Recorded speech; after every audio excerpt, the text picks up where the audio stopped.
Toutes ces histoires sont basées sur des faits réels. Vous retrouverez les liens vers les articles dans la description. N'hésitez pas à vous abonner et à lâcher un petit pouce vers le haut pour soutenir ma chaîne. Bonne écoute.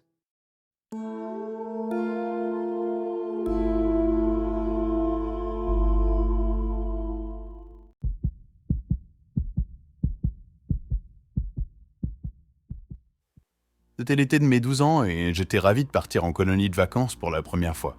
Mes parents avaient choisi une colonie dans les montagnes où je pourrais faire de la randonnée, du VTT et du canoë-kayak. J'étais impatient de rencontrer de nouveaux amis et de vivre des aventures passionnantes. Le premier jour, tout s'est bien passé. J'ai rencontré les autres enfants et les animateurs et nous avons fait une randonnée dans les montagnes. Le soir, on a fait un feu de camp et on a grillé des guimauves. C'était vraiment parfait. Mais le lendemain, les choses ont commencé à prendre une tournure un peu étrange. Un des animateurs, un type qui s'appelait Marc, a commencé à agir bizarrement. Il parlait tout seul et semblait nerveux. Les autres animateurs ont dit qu'il était fatigué et qu'il avait besoin de repos. Le soir, nous avons fait une soirée cinéma en plein air. C'était trop bien. On a regardé un film d'horreur. Bon, j'ai eu un peu peur, mais je me suis dit que c'était qu'un film et que tout allait bien se passer. Mon sommeil a quand même été très agité. Le lendemain matin, on a appris que Marc avait disparu. Les autres animateurs ont dit qu'il était probablement parti se promener dans les montagnes et qu'il reviendrait bientôt, mais j'avais un mauvais pressentiment. Le soir, on a fait une randonnée nocturne dans les bois dans le but de bivouaquer. Au début, tout allait bien, on a installé les tentes à la lueur des lanternes et de la lune, allumé un feu de camp, chanté des chansons, grillé des chamallows. Mais au moment de rejoindre nos tentes pour dormir, on a entendu des bruits étranges.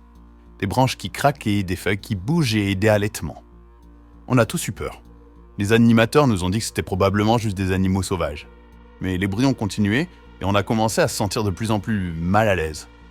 Même les animateurs commençaient à paniquer. C'est alors que quelque chose de terrifiant est apparu. On a vu une silhouette sombre et menaçante qui se tenait devant nous à quelques mètres seulement. On a tous crié et on a couru dans la direction opposée avec les cris des animateurs qui voulaient nous sortir de là. On a couru aussi vite qu'on a pu, mais la silhouette nous suivait. On a finalement réussi à semer notre poursuivant et on est retourné à la colonie en courant. Les animateurs ont appelé la police et on a tous passé une nuit blanche, on était complètement terrifiés. Le lendemain matin, la police est arrivée à la colonie. Ils ont fouillé les bois et ont trouvé le corps de Marc. Il avait été assassiné et son corps avait été laissé dans les bois. On était tous sous le choc. Les animateurs ont dit que c'était probablement un fou qui rôdait dans les montagnes et qu'on avait eu de la chance. Mais la police a rapidement découvert qu'en fait, Marc avait un passé trouble. Il avait été condamné pour empoisonnement quelques années auparavant et il avait été quand même embauché à la colonie de vacances sans que les autorités soient au courant. Les animateurs ont été interrogés et l'un d'entre eux a avoué avoir tué Marc. Il avait découvert que Marc empoisonnait intentionnellement toute la colonie avec un produit hyper dangereux qu'il avait déjà atteint lui-même, c'est pour ça qu'il était un peu barjot, et il avait surpris Marc en train de verser le produit dans la nourriture. Ils s'étaient disputés, ils en étaient venus aux mains, et ça avait dégénéré. Marc avait fini poignardé par l'autre animateur qui tentait de se défendre, après que Marc, complètement enragé, qui bavait avec les yeux rouges, se soit jeté sur lui. On a tous été choqués d'apprendre la vérité. On pensait avoir eu de la chance, mais en réalité, on a été en danger tout le long à cause d'un des animateurs qui était complètement fou. La colonie a été fermée après l'incident et je n'y suis bien sûr jamais retourné. Cette expérience m'a profondément marqué. Je me suis rendu compte que le monde pouvait être un endroit dangereux et que même les personnes en qui nous avons confiance peuvent nous trahir. Mais j'ai aussi appris à être plus vigilant et à ne jamais prendre mes responsabilités à la légère. Une chose est sûre, mes enfants n'iront jamais en colonie de vacances.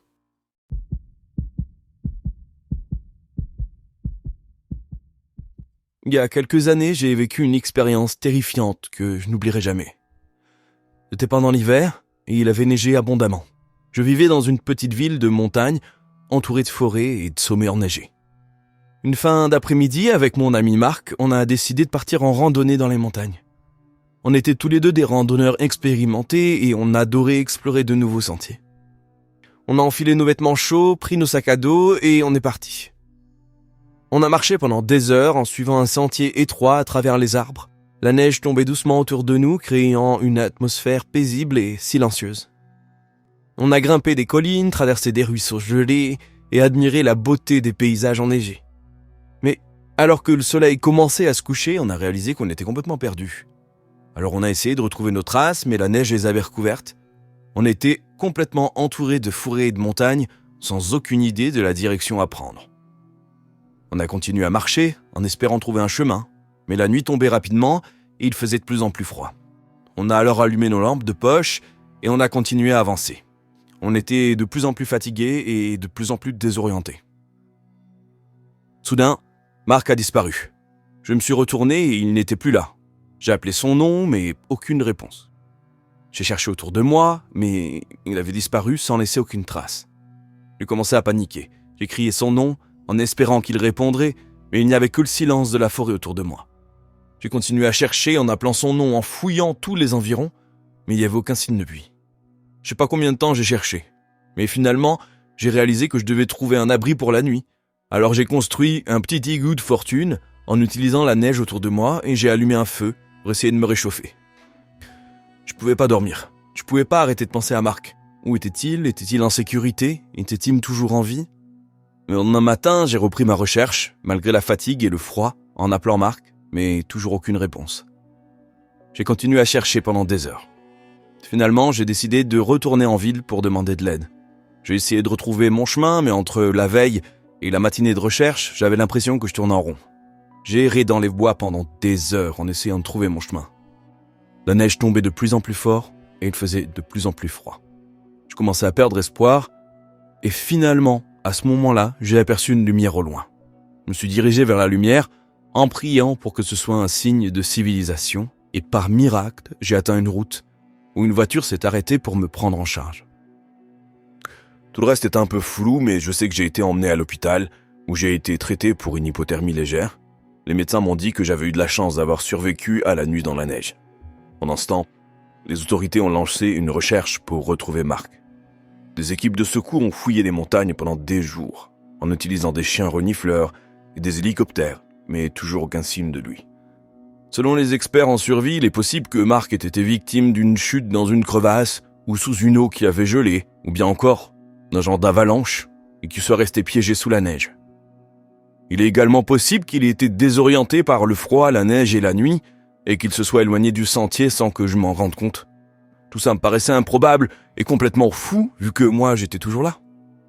Dans tous les cas, il est probable que Marc n'ait pas survécu longtemps dans les conditions météorologiques extrêmes.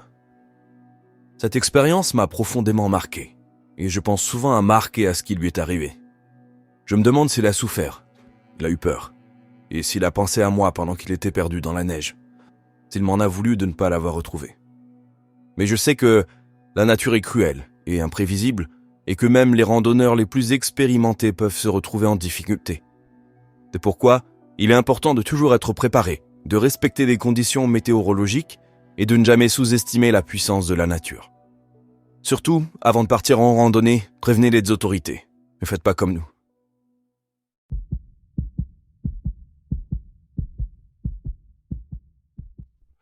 Il y a quelques années, j'ai vécu quelque chose que je n'oublierai jamais. J'habitais dans une petite ville tranquille où tout le monde se connaissait, mais il y avait une chose qui détonnait dans ce tableau idyllique. Une vieille maison abandonnée au bout de la rue. Tout le monde dans la ville savait que cette maison était hantée, les enfants du quartier se racontaient des histoires effrayantes à son sujet, et personne n'osait s'en approcher après la tombée de la nuit. Même les adultes semblaient un peu nerveux quand ils en parlaient. Moi, j'ai toujours été un sceptique. Je ne croyais pas aux fantômes ou aux esprits. Pour moi, il devait y avoir une explication rationnelle à tout. Alors, quand j'ai emménagé dans la maison voisine, j'ai décidé de mener ma propre enquête. J'ai commencé par faire des recherches sur l'histoire de la maison. J'ai découvert qu'elle avait été construite dans les années 1800 par un riche homme d'affaires. Il vivait là avec sa femme et ses 2 enfants. Mais un soir, toute la famille a disparu sans laisser de traces. Personne ne savait ce qui leur était arrivé. La maison a été abandonnée et est restée vide depuis. J'ai décidé d'explorer la maison. Un soir, après avoir vérifié que personne ne me voyait, je me suis faufilé à l'intérieur. La maison était dans un état de délabrement avancé. Le plancher craquait sous mes pieds et la poussière volait dans les rayons de lune qui filtraient à travers les fenêtres brisées. Je me suis dirigé vers le salon. Il y avait encore des meubles, mais ils étaient couverts de poussière et de fines toiles d'araignée. Soudain, j'ai entendu un bruit derrière moi. Je me suis retourné, mais il n'y avait rien. J'ai pensé que c'était probablement juste un rat ou quelque chose comme ça. Je suis monté à l'étage et les chambres étaient vides, à l'exception de quelques vieux jouets abandonnés. Dans l'une des chambres, j'ai aussi vu une poupée assise dans un coin. Elle avait l'air étrangement réelle. Ses yeux semblaient me suivre alors que je me déplaçais dans la pièce. Soudain, j'ai entendu des pas dans le couloir. Ils semblaient venir de l'étage inférieur. Mon cœur s'est mis à battre la chamade. Je me suis dit que quelqu'un d'autre devait être dans la maison, mais je ne pouvais pas en avoir le cœur net et en regardant par la fenêtre, j'ai rien vu de particulier qui aurait pu indiquer que quelqu'un était là. Alors j'ai décidé de quitter la maison. Je me suis précipité vers la porte, mais elle était fermée à clé. J'ai essayé de l'ouvrir et elle bougeait vraiment pas, je me suis senti pris au piège. C'est alors que j'ai entendu des voix. Elles semblaient venir de partout à la fois, et elles chuchotaient mon nom. Je sais pas combien de temps je suis resté là, terrifié, mais j'ai finalement réussi à sortir, à ouvrir la porte et à m'échapper. Je suis rentré chez moi en courant et j'ai fermé à double tour toutes les portes. Je n'ai plus jamais remis les pieds dans cette maison. Après cette ligne-là, j'ai continué mes recherches et j'ai découvert que la famille qui vivait dans la maison avait été assassinée. Probablement que leur esprit hantait toujours la maison, piégeant quiconque osait y entrer. Cette expérience m'a changé. Je ne suis plus le sceptique que j'étais. Je sais maintenant que les fantômes existent et je sais que la maison au bout de la rue est vraiment hantée.